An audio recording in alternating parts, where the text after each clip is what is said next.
my goodness.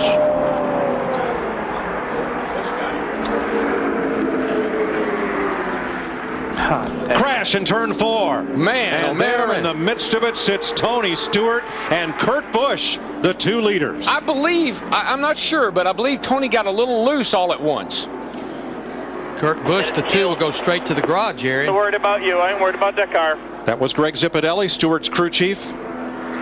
And the strongest Chevy and the strongest Dodge in Daytona are wrecked. Let's watch it. I don't know if Kurt got into the back of Tony or not. Let's wait till we get around here and see. Tony's car just, Tony hit the apron. He got down on the apron. He got a little bit loose. Kurt was all over the back of him, and there he goes. Tony's dropped the window net on his car. That's a signal to safety workers that he is okay. Watch the yellow line. Yeah, watch the left front tire. Gets it on the apron just a little bit. You see the car wiggle, and he gets loose. He's got to probably lift out of the throttle a tad. And here comes Kurt. Cannot get off of him. They make contact. And then once Tony gets sideways, nowhere for Kurt Busch and the 2 to go. What a shame.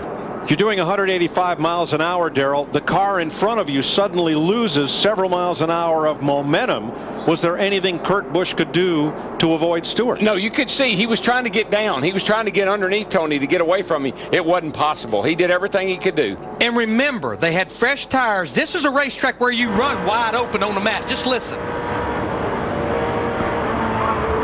Just that little, you hear the throttle, and that's all it takes.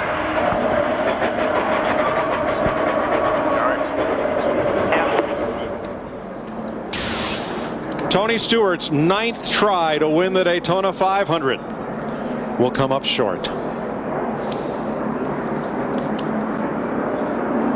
We can show you the speed of Kurt Busch's car going through here.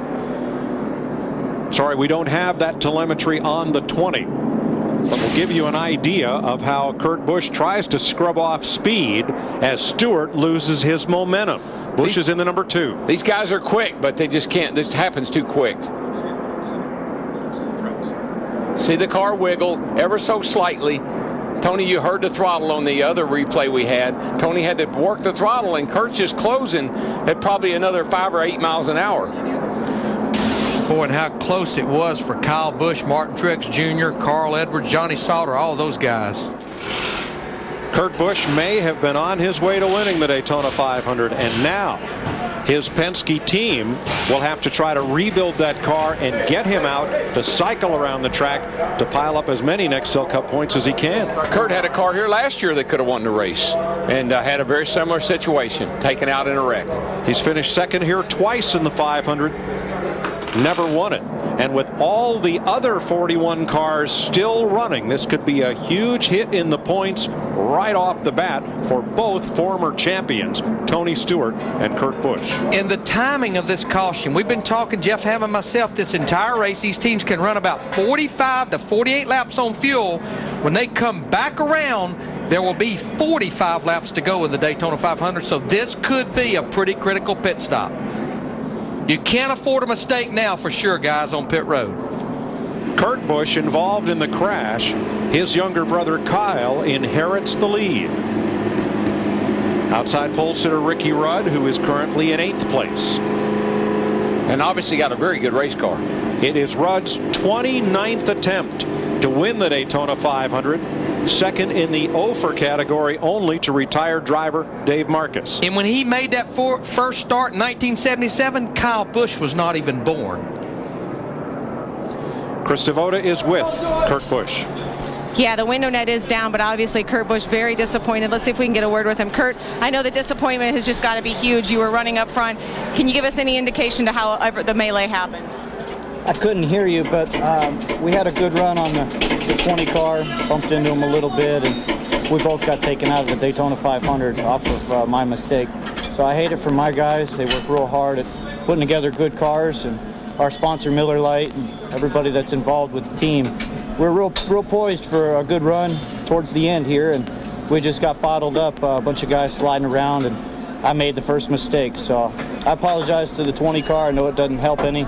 He's been a great friend at all these restrictor plate races.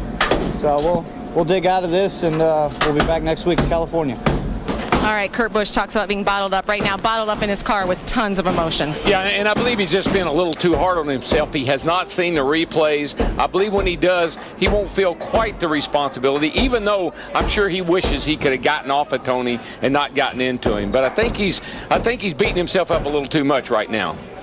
Let's look from the Goodyear blimp, and I think you'll see, as Darrell pointed out, that Kurt Busch likely had no opportunity to avoid Tony Stewart. When you see Tony's car wiggle right there, that's just all it took. It takes that little bit of momentum away. Here comes Kurt running wide open with his brother Kyle pushing, and he can't turn under and quick enough to get off of him. If Kurt Busch could have slammed on the brake and scrubbed off enough speed, Kyle's into the back of him. Yeah.